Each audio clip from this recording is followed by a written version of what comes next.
입니다.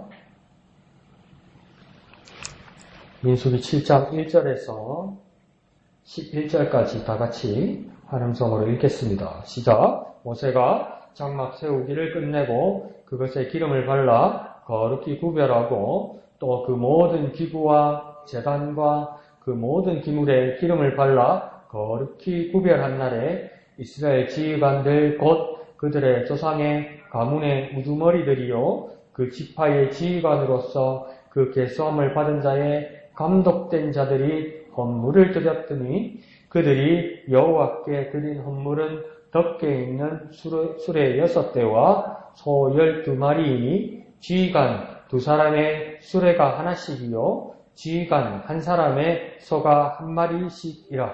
그것들을 장막 앞에 드린지라. 여호와께서 모세에게 말씀하여 이르시되 그것을 그들에게서 받아 레위인에게 주어 각기 직임대로 회막 봉사에 쓰게 할지니라. 모세가 수레와 소를 받아 레위인에게 주었으니 곧 게르손 자손들에게는 그들의 직임대로 수레 2과 소 4마리를 주었고 무라리 자손들에게는 그들의 직임대로 수레 4과 소 8마리를 주고 제사장 아론의 아들 이다말에게 감독하게 하였으나 고핫 자손에게는 주지 아니하였으니 그들의 성소의 직임은 그 어깨로 매는 일을 하는 까닭이었더라. 제단에 기름을 바르던 날에 지휘관들이 제단의 동원을 위하여 헌물을 가져다가 그 헌물을 제단 앞에 드리니라. 여호와께서 모세에게 이르시기를 지휘관들은 하루 1사람씩 제단의 봉헌물을 드릴지니라 하셨더라. 아멘. 자, 오늘 본문의 제목을 왼쪽에서는 이렇게 잡았습니다. 한번 볼까요? 다 같이요. 지휘관들의 헌물. 그러니까 하나님 앞에 드렸던, 근데 그게 지휘관들, 곧 리더들이 먼저 설선수범해서 하나님 앞에 드렸다. 이런 모습들이 나오고 있습니다.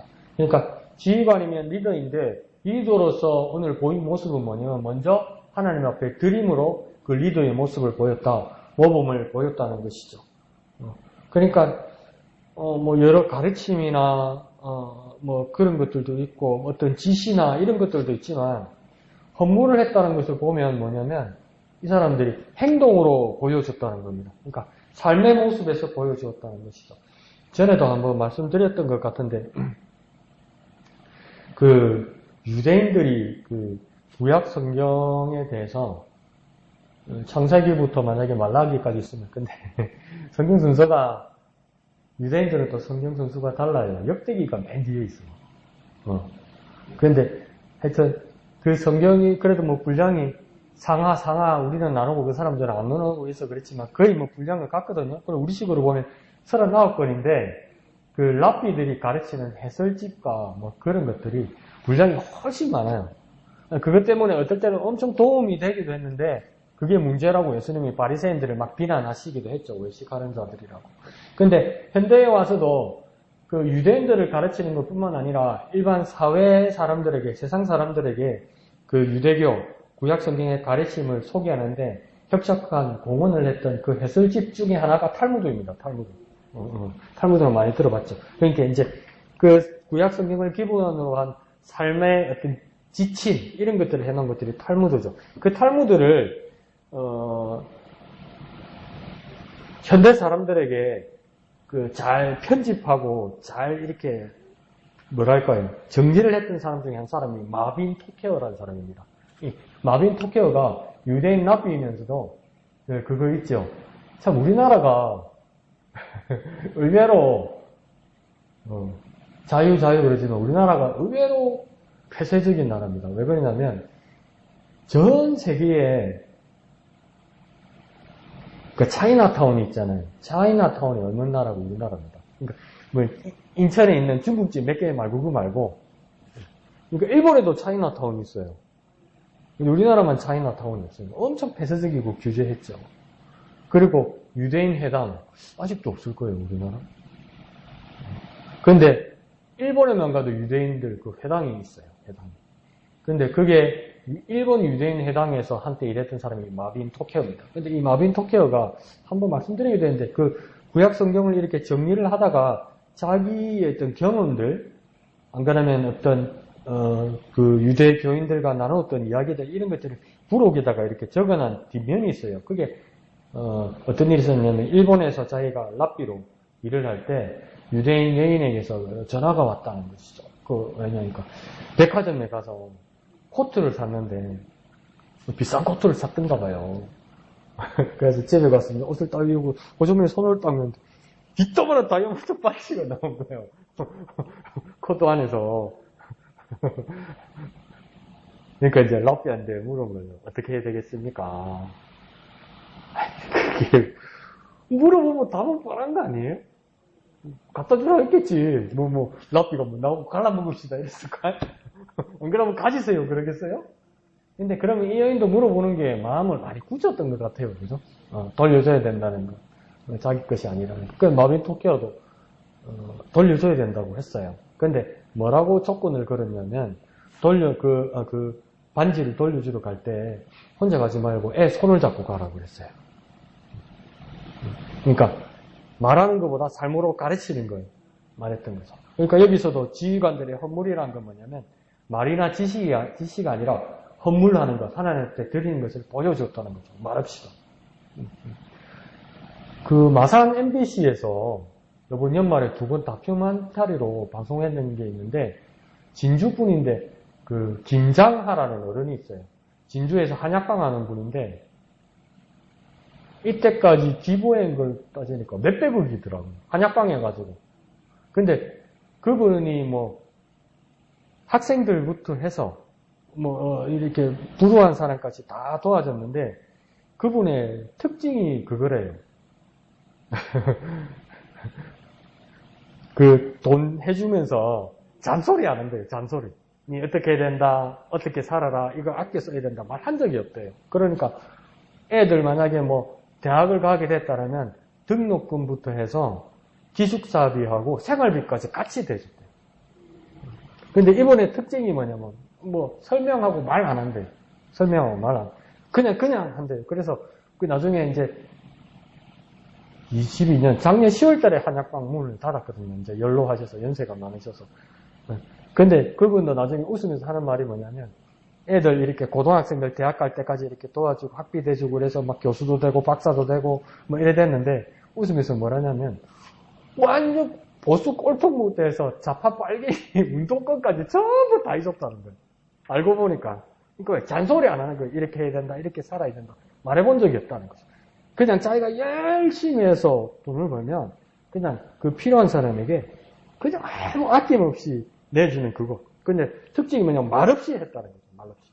설명하지 않고 내가 뼈 빠지게 고생하는 거 아껴 써라. 허튼 데 쓰지 마라. 공부 열심히 해라. 성적표 가져오봐. 보자. 한 번도 말한 적 없다는 거예요. 그러다 보니까 마지막 은퇴하실 때 어떤 분이 와가지고 뭐냐면 선생님 죄송합니다. 왜? 이러니까 내가 다른 사람처럼 훌륭하게 못되고 평범한 사람으로 살았어요. 선생님 죄송합니다. 그러니까 김장원 선생님이 그때 한 말씀 하시더래요. 내가 바라는 건 훌륭한 사람이 아니다. 대한민국 사회는 너같이 평범한 시민들이 대한민국 사회를 이루고 가는 데서 니 잘했다 이랬다. 더 잘해라. 니 못한다 소리 한 적 없다는 거. 그냥 해줬다. 그 여기서도 보니까 지휘관들이 모범이 되는 어른들이 뭡니까? 헌물을 했다잖아요. 그러니까 행동한 거죠. 행동. 그리고 행동을 보이는 것이 가장 큰 가르침이라는 거죠. 마빈 토케어가 그 여인에게 백화점에 가서 반지를 돌려줄 때도 애들이 하는 거 보고 자 엄마가 반지 돌려준다 이렇게 생각 안 해도 되잖아요. 그냥 하는 거잖아요. 그러니까 김장하 선생님이 그냥 해주는 거죠. 그냥 아무 설명 없이 내가 이렇게 못 먹고 못 쓰고 니한테 주는 거다 그런 말 한 적 없다는 거죠. 오늘 지휘관에게도 그런 모습이 나타난다는 거죠. 진정한 리더의 모습이 그런 것 같습니다. 근데 이게 참 어렵죠. 말없이 한다는 게 참 어려운데 하나님 우리에게 그런 훌륭한 행동으로 리더의 모습을 갖추기를 하나님께서 기대하시는 것 같습니다. 자, 밑에 갈색으로 된 두 줄 개요를 한번 읽어볼까요? 시작. 인구조사 한 달 전에 있었던 일의 기록입니다. 지파의 지도자들은 성막을 성별하는 날에 성막 봉헌 예물을, 제단을 성별하는 날에는 제단 봉헌 예물을 바칩니다. 저도 이걸 공부하면서 처음 알았어요. 7장이 있으니까 당연히 1장 뒤에 사건이라고 생각했거든요. 근데 저도 이제 생각이 고쳐진 거죠. 민수기 7장이지만 1장보다 앞에 사건이라고 나와 있죠. 이거는 아주 중요한 우리가 공부할 수 있는 자료고 왼쪽에 설명되어 있는 거죠. 그러니까 민수기 시작할 때 민수기 1장 1절에는 인구조사를 시작하는 거잖아요. 그때 뭐냐면 2년 2월 1일이었거든요. 출애굽 2년 2월 1일. 그런데 지금 7장의 사건은 그럼 한 달 앞이니까 뭡니까? 2년 1월 1일이에요. 1월 1일. 인구조사 한 달 전 사건이죠. 그럼 한 달 전을 왜 굳이 써놨을까? 그게 보니까 오늘 1절에 시작할 때 보니까 성막을 완성했을 때인 거예요. 이때가.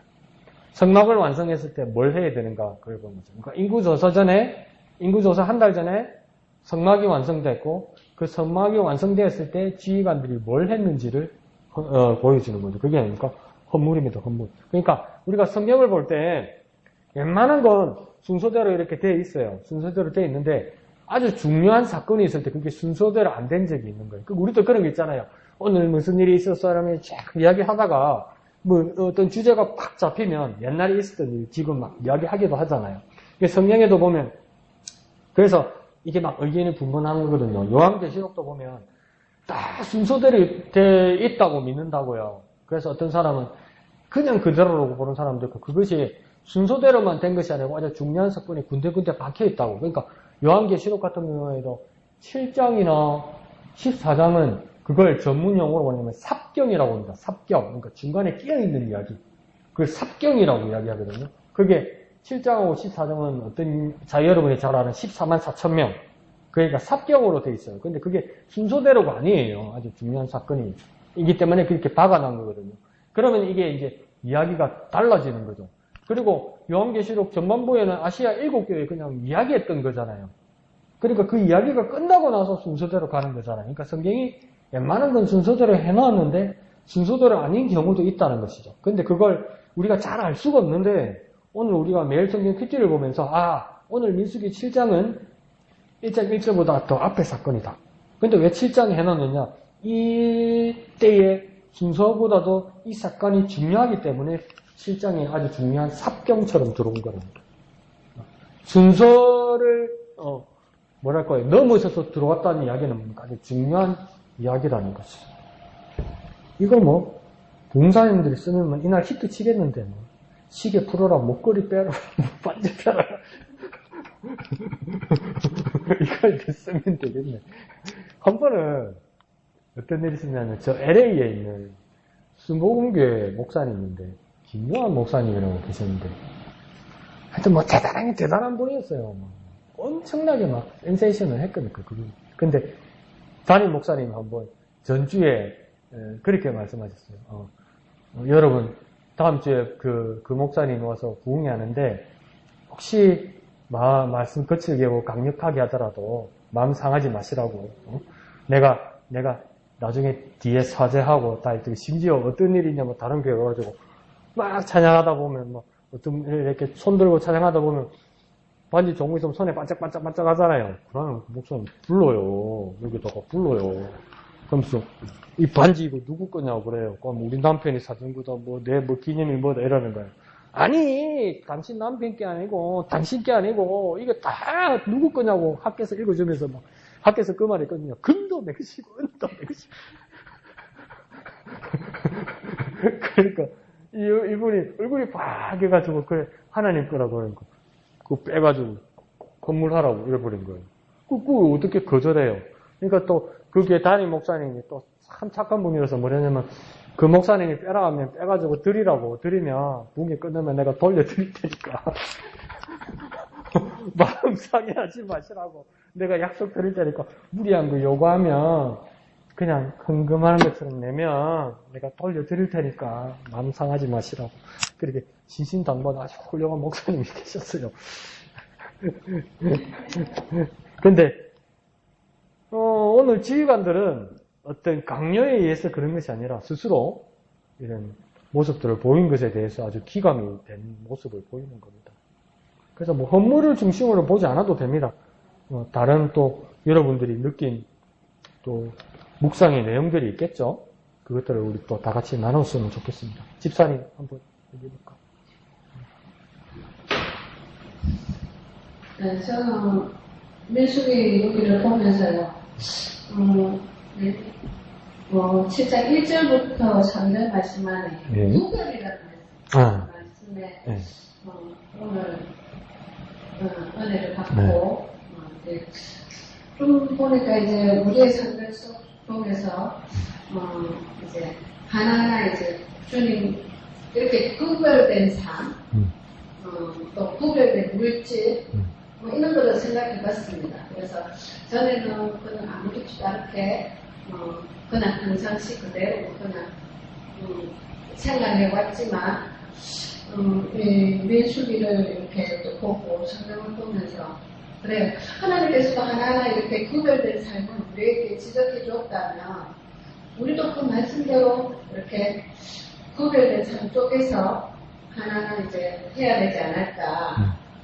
하루에 이제 24시간에서 성경 말씀에 구별된 삶 아니면 그 하루를 그라도 떼서라도 이렇게 구별된 삶 또 이제 주님께 드릴 수 있는 헌물이라든지 이런 것들을 생각해보는 시간이었고요.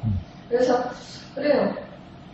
오늘 말씀에도 나시즌에 대해서도 이렇게 자세한 건 아주 잘 모르지만 그래도 우리 이 말씀 속에서 하나님께서 하나하나 레인도 이렇게 구별해서 줬고 이렇게 하나하나 구별된 삶들 속에서 그리고 우리도 하나하나 닮아갈 수 있고 주님 말씀에 이렇게 초점 맞춰갈 수 있는 우리의 구별된 삶을 살았으면 하는 생각에서 구별이라는 것에서 초점을 맞추고 오늘 꺼내시면 되었습니다. 네, 감사합니다.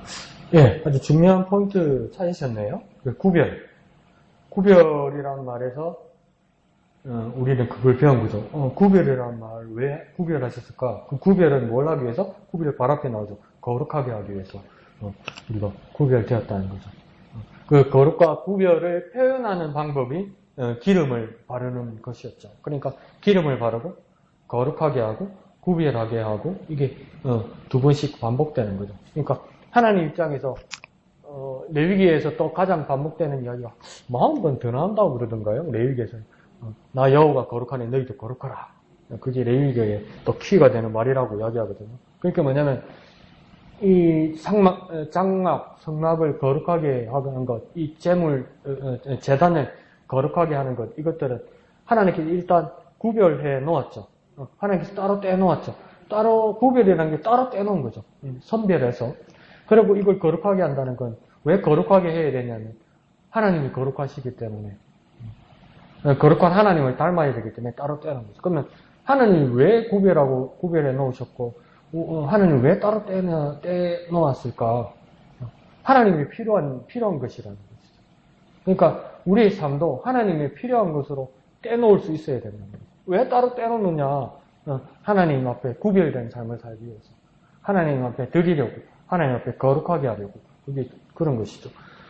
지금은 많이 없어졌지만, 어제는 아직도 하더라고요. 그 성리. 어느 교회는 아직도 하더라고요. 원래는 성리가 그거잖아요.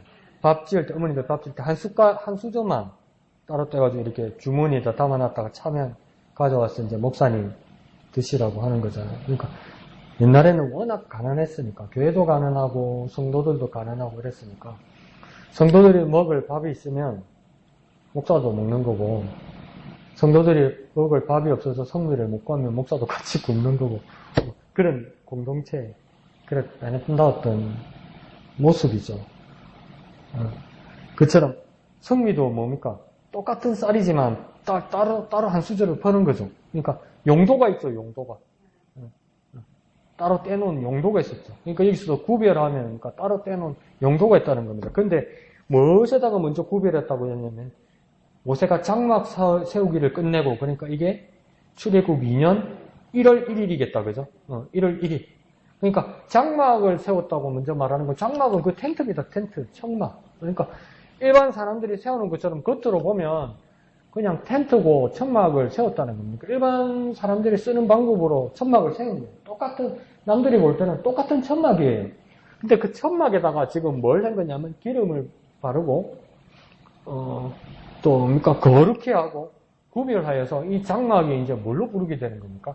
거룩할 성자를 써서 성막이 되는 겁니다. 이렇게 됩니다. 그냥 처음 만들었을 때 장막, 청막은 사람도 들어가고, 고양이도 들어가고, 강아지도 들어가고 할 수 있죠. 근데 여기에 이제 기름을 바르고, 구별하여서 거룩하게 하면, 이제 하나님과 백성이 만나는 귀한 자리가 돼서 성막이 되는 거죠. 그러니까 따로 떼어내온 이유는 뭡니까? 거룩하게 하고, 하나님을 위한 것이, 드려졌다는 것이죠. 그게 아주 기묘한 모습입니다. 그러니까, 집사님 말하는 것처럼 우리의 삶에서도 하루 24시간 중에 하나님을 위해서 어떤 걸 따로 떼놓으려는 마음이 있는가? 그렇게 진짜 따로 떼어놓는가? 그러면 이제 거룩한 삶이 시작되는 거죠. 하루에 15분을 내어서 말씀을 묵상하는가 안 하는가? 그건 큰 차이죠. 그러니까 우리가 매일 세수하고 매일 식사를 하듯이 우리가 매일 하나님의 말씀과 기도로 삶을 살고 있는가? 뭐 옛날에는 목사가 그렇게 교인들을 혼냈다고요. 매일 밥 먹고 매일 씻는 것처럼 매일 말씀 봐야 된다니까. 요즘 또 젊은 것들. 목사님, 저는 간헐적 단식을 해서 밥 잘 안 먹어요. 그러니까 뭐 말씀도 잘 안 봐도 된다는 건지. 근데 그 모습들을 보면 어떨 때는 또 막 마음이 뜨거워가지고 한꺼번에 말씀을 많이 봐요. 기도도 오래 해요. 근데 오늘 말씀 많이 보고 오늘 기도 많이 했기 때문에 내일 또 안 하더라고. 그렇게 불규칙하더라고요. 그러니까 우리 집사님들은 매일 말씀 보고 또 매주에 한 번씩 성경 문제집 내고 또 매번 예배에 참여하고 이렇게 규칙적으로 매번 시간을 떼내어서 하나님 앞에 드리려는 그 습관이 정말 귀한 건데 그게 습관이 잘 안 되는 경우도 참 많더라고요. 참 많아요. 그러니까 어떨 때는 막 나눔을 하는 어떤 분들은 내가 다른 곳에서도 나눔 같은 거 이런 거 할 때 보면 그래요. 교회 중직이고 이런데도 아유 목사님 내가 하루 벌어서 하루 먹고 살려고 얼마나 바빠서 말씀을 생각할 겨를이 없었습니다 하면 한편으로는 아이고 얼마나 고생스러웠겠나 얼마나 힘들어서 그렇겠나 이해를 해요. 근데 지난주도 그러고 오늘도 그러고 다음 주도 당연히 그럴 것 같은 거예요. 그러니까 하나님 앞에 그 작은 5분, 10분, 15분도 떼놓을 그 시간이 거의 시간이 없다기보다는 마음의 여유가 없는 거고 마음의 여유가 없다는 것은 하나님 앞에 드릴 마음이 없다는 거죠. 그러면 거룩한 모습이 없어지는 거죠. 그러다가 어쩌다 한번 내켜가지고 이렇게 하면 그때는 또 하는데 또 식으면 갑자기 안 하고 그 전에도 말씀드린지 모르겠는데 지금 전 세계에 우리나라 유학생들이 얼마나 많이 가 있습니까? 그러니까 그때 이동원 목사님, 김동원 목사님 이런 분들이 자기들도 외국에서 공부해볼 거니까 걱정이 딱 되는 게 뭐냐면 영특한 우리나라 학생들이 젊은 나이에 외국 학교에 가서 유학하고 공부하고 이건 정말 귀한데 걱정된다 이거예요. 왜? 영적인 삶이 위태로워지니까. 그러니까 한국의 목사님들, 강사 목사님들을 모아가지고 뭡니까? 어느 나라, 어느 지역에다가 배치를 하면서 특히 여름 방학 때 대학 캠퍼스를 빌려서 한 2박 3일, 3박 4일 이렇게 집회를 했단 말이에요. 유학생들을 위해서. 그게 코스타예요, 코스타. 그러면 그때 막 엄청나게 많은 유학생들, 젊은 학생들 모여서 막 예배하고 찬양하고 말씀 듣고 결단하니까 엄청난 막 부흥의 역사가 일어나요. 그 한여름 한때는 진짜 완전히 그 유학생 사회에 막 센세이션이 일어나죠. 그러고 막 그 그리스도인들이 막 기하급수적으로 늘어나죠. 근데 이게 2달, 3달이 못 가더라고요. 그러니까 이제 교회에 등록 와서 가면 이제 꾸준히 신앙생활 하는 게 이게 지루하고 재미가 없는 거예요. 코스타 같은데 대학 캠퍼스 가면 막 학생들 만나고 놀고 막 이게 막 인수하니. 그러니까 근데 이게 이제 어떤 문제가 생기냐면 여름에 그 집회에 가서 은혜 받고 교회 등록했다가 2-3달 다니다가 시들해서 시험 들다가 그 다음 여름이 되면 또 코스타 오고 코스타 와서 가을 되기 전에 또 시험 들고 그러다가 방황하다가 여름 되면 또 코스타. 그러니까 이 코스타라는 집회만 그러니까 매일매일의 삶과 내 모든 일상에서 이제 이 습관적으로 정기적으로 떼놓고 하나님 앞에 구별하여 드리려는 그게 안 되는 거예요. 그게. 근데 어떤 분들은 보면 이제 나이가 들었는데도 평생 저렇게 가는 사람들이 있어요. 어쩌다가 은혜 받는 걸로. 그 나머지는 전부 시험 들고 죄송합니다 나태하게 살고 믿음 생활하고 관계없이 살고 그리고 가장 은혜 받을 때는 뭡니까? 가장 시험 들었으면 바로 다음 날이죠. 그럼 여태까지 어떻게 살은 거예요? 하나님과 상관없이 사는 거잖아요. 그러니까 이 구별된 삶을 살지 못하는 거죠, 자꾸. 그러니까 구별된 삶은 막 극적이거나 드라마틱하거나 그런 게 아닙니다, 사실은. 내가 결단해서 매일매일의 삶과 매번의 삶을 그렇게 사는 거예요. 그러니까 이 집사님들 얼마나 대단한 겁니까? 지금 몇 년째입니까? 이 주치를 하는 것도. 근데 이게 뭡니까? 이제는 이제 내 생활화가 되어서 이렇게 떼어넣어서 계속 한다는 것. 그게 뭡니까? 구별된 삶이고 거룩한 삶이죠. 매번의 삶이. 그런 삶이 되어야죠. 그래서 젊은이들에게 상당한 기대들이 있으면서도 젊은이들이 어른들에게 배워서 갖추어야 할 것은 뭡니까? 꾸준한 삶을 사는 겁니다. 구별된 삶을, 구별된 시간을, 구별된 모습을 어른들에게 배워서 꾸준하게 지내는 겁니다. 그걸 뭡니까? 젊을 때 해야 되는 거죠, 젊을 때. 그렇게만 되면 아주 훌륭한 사람이 되겠죠. 그게 거룩한 구별된 삶이 되겠죠. 아주 구별이라는 아주 중요한 말씀을 하셨습니다. 왜 구별했느냐? 왜 따로 떼놓느냐? 하나님 앞에 드리려고. 그때 거룩한 삶이 되는 것이죠. 아주 중요한 말씀 하셨습니다. 감사합니다. 네, 목사님. 저도 그쪽 부분인데요. 예. 저 기름을 발라라고 하는 예. 부분인데, 하나님께서 한 것을 거룩하게 구분하는 하나의 표시로 이렇게 기름을 바르고, 장막이 없고, 모든 기구와 재단에다가 그것을 기름을 발랐는데, 우리 강사님도 기름 좀 발라야 되겠다. 지금도 이렇게 했고, 기름을 바른다고 하는 것은 세속적인 것과는 구별해서 하나님 소유로 쌓는다는 것이고, 또 본인을 부여한다라고 하는 그런 의미를 있겠죠. 그래서 지금 우리들에게 있어서의 그러한 사역들은 과연 어떠한가? 기름이 발라져 있나? 거룩하게 구분되어져 있는 그런 모습들이 있나? 많이 이렇게 자주 넘어지기도 하고 또 지치기도 하지만 그럼에도 불구하고 신약에서 기름으로 표현되어진 어떤 성령과 그 성령의 권위와 그 성령의 내주하심들 속에서 내가 여전히 걸어가나? 분명히 인도하심을 쫓아 나간다라고 하면서 언제든지 내가 앞장서 있고 여전히 주님께서 나의 모든 책임진다라고 그렇게 고백하면서도 여전히 내가 그 일들 속에서의 주체자가 되고 주님께 묻는다라고 얘기하면서도 언제든지 내가 먼저 답을 가지고 있고 하는 그런 모습들. 성령께서 내 속에서 하는 일이 도대체 뭔가?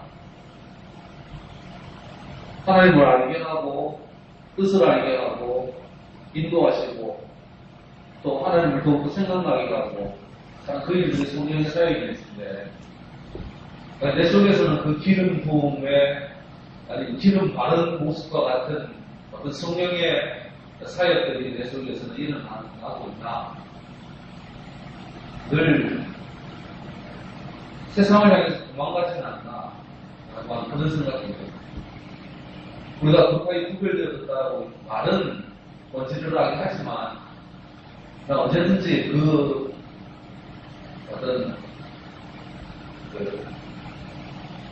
완성의 법칙처럼 거기서 세상에서 벗어나지 못하고 그냥 또 둘레만 이렇게 빽빽빽 놀고 있는 우리들의 모습은 아니다. 영적인 권세가 있다는데 그런 것들은 내 속에서 있나? 그래서 기름 바람에 일단 성령에 대한 어떤 갈급함과 성령 충만에 대한 어떤 생각들을 다시 한번 생각해 보았습니다. 예, 감사합니다. 예, 기름 부음, 기름을 바르는 모습에서 목사님께서 이제, 성령, 아주 중요한 말씀을 해 주셨습니다. 그래서, 기름 부음은 성령이 곧 성령을 상징하기도 하고, 그 권위, 성령의 권위를 말하는 것이다. 그래서, 우리 사역들과 우리의 모든 일들이 성령을 의지하여서 성령의 권위와 성령의 능력으로 일들이 이루어져야 한다. 그러니까 우리가 성령을 의뢰하고 성령을 의지하고 성령께서 교회 하시는 말씀을 듣고 거기에 순종하는 모습들이 우리 기름을 바르는 이 모습과 어떤 상통하는 뜻인 것 같습니다. 그런데 목사님이 고민하는 것처럼 저에게도 그런 고민이 있죠.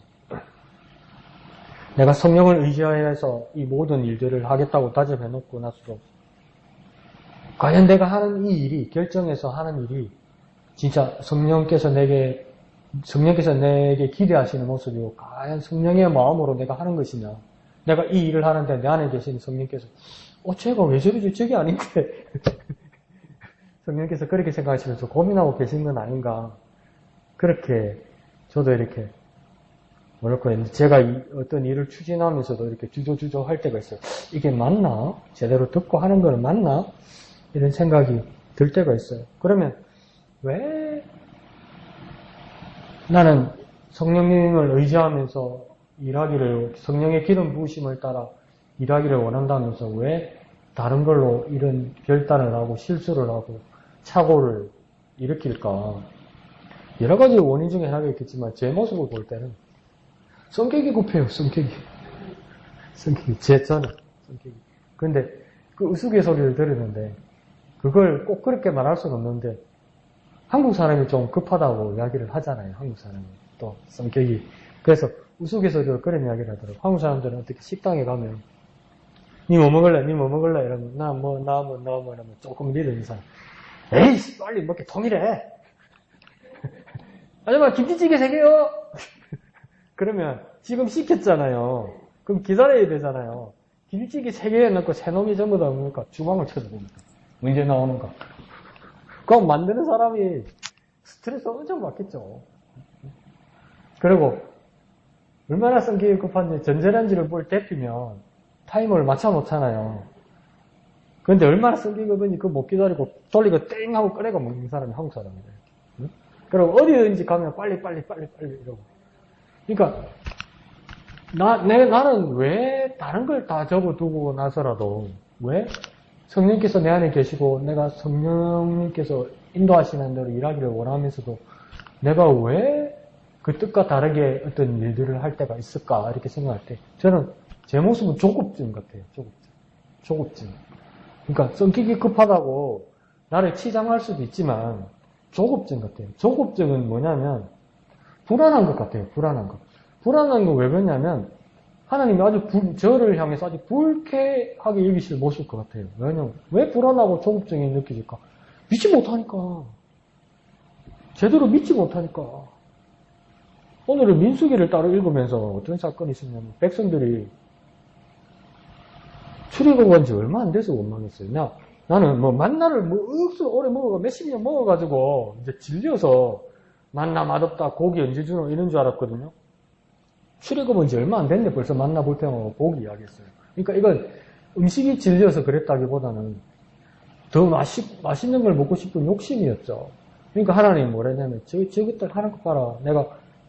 오늘 내가 고기를 먹이겠다 니들을. 그랬는데 모세가 하나님 앞에 그렇게 믿음을 지키다가 하나님 앞에 투정을 부립니다. 뭐라고 하냐면 소나 양이 60만 마리가 있은들 끄집어온들 이 백성 먹이겠습니까? 이래버렸어요.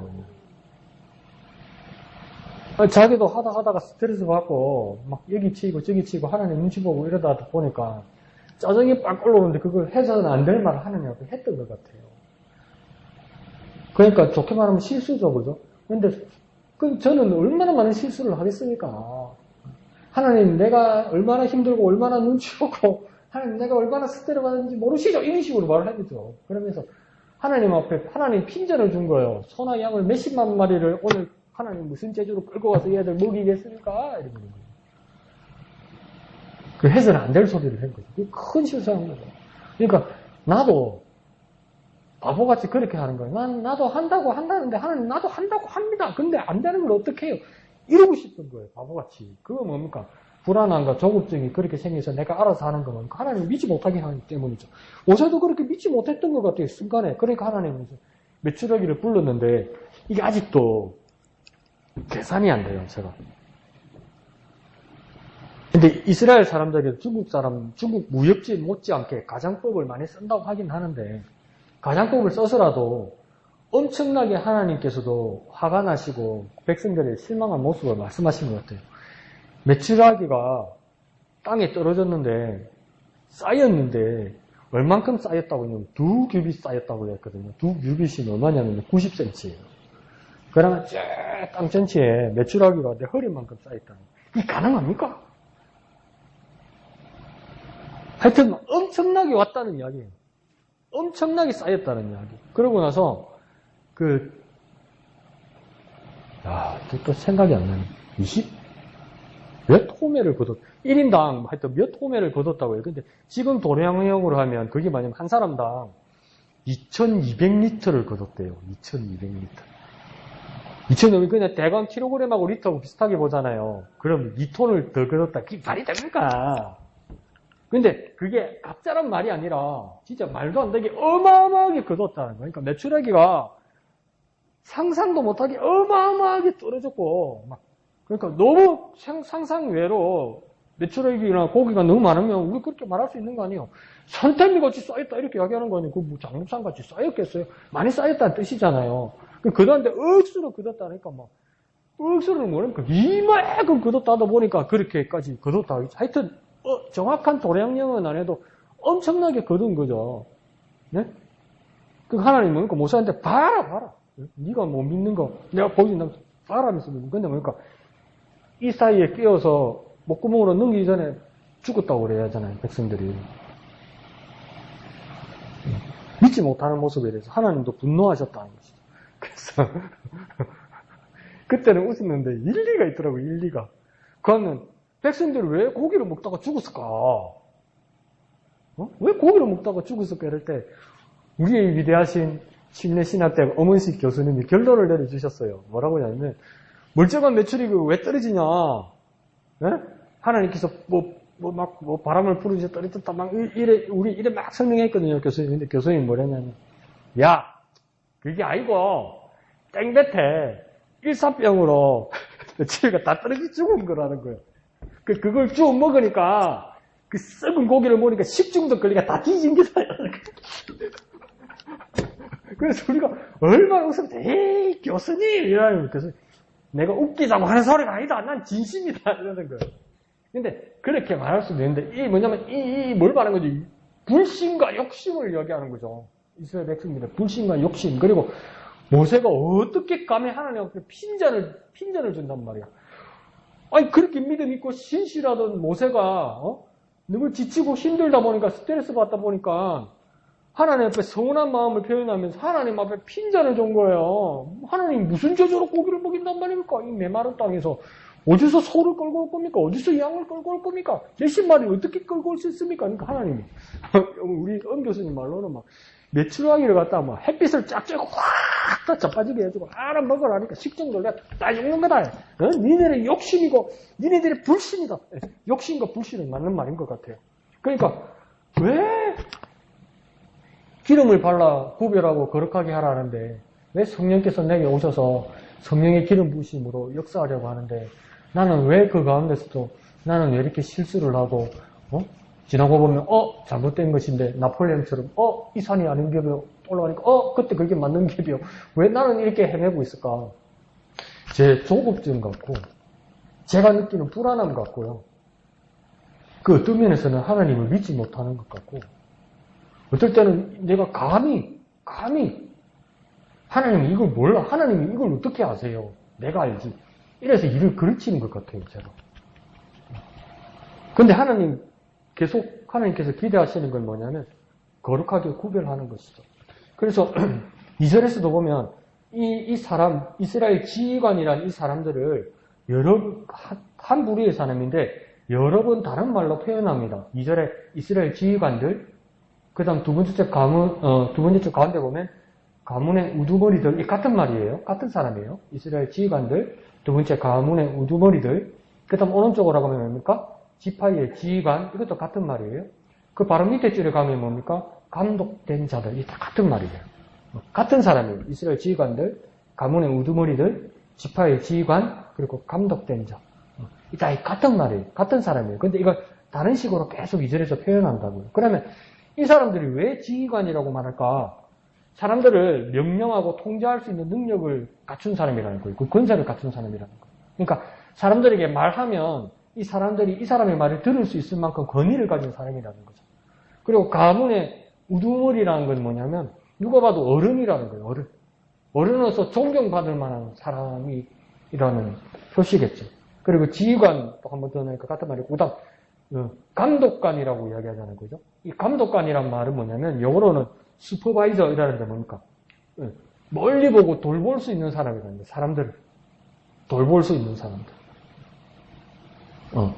나에게 참 이런 것이 있어야 되는데 우리 모두에게 그리스도인이라면 왕같은 제사장으로서 우리 모든 세상을 향해서 하나님 앞으로 인도하고 올한해 주신 말씀처럼 복음의 능력으로 지경을 넓혀가는 교회를 위해서 내가 온천에 다니며 만민에게 복음 전하는 전도자가 되기 위해서는 내가 지휘관이 되고 우두머리가 되고 감독관이 되어야 되는 거죠.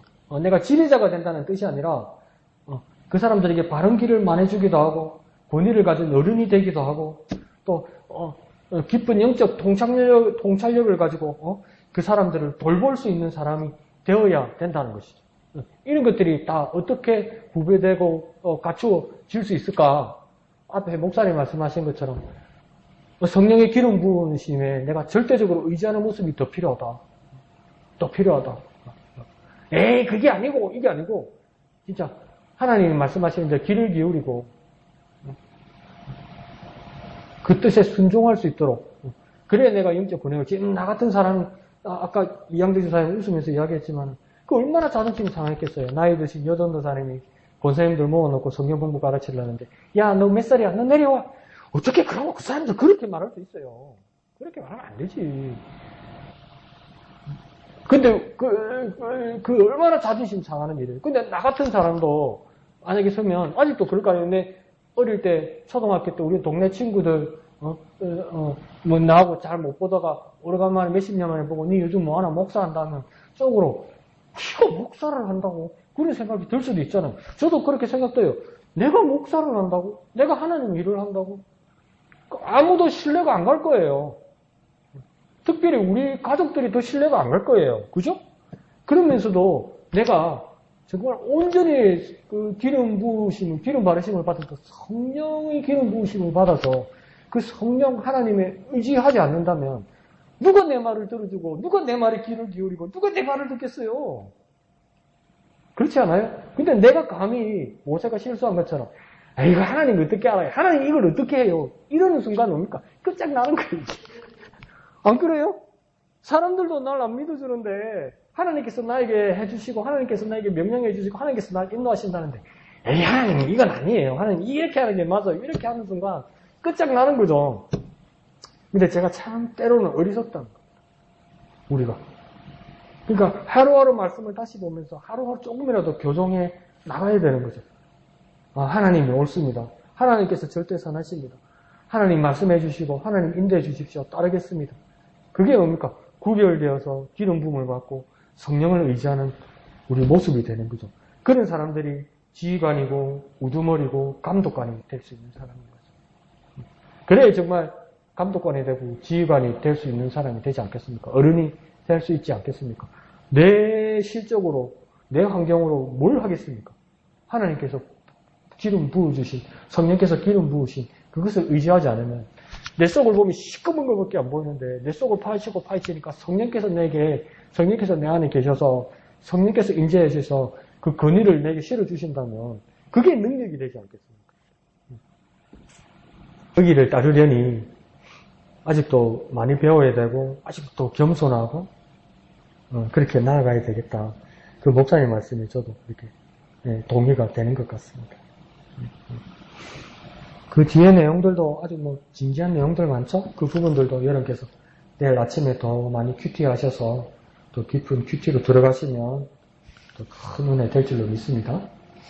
자, 다음 주 목요일 할까 보니까 잘 아는 내용인데 황당할 건데 다음 주 뭐 여러분. 마태복음 1장 나면서 족보 시작, 족보 끝. 이거 어쩌라고 나보고 이렇게 할 수 있는데 여러분 이거 천천히 읽으면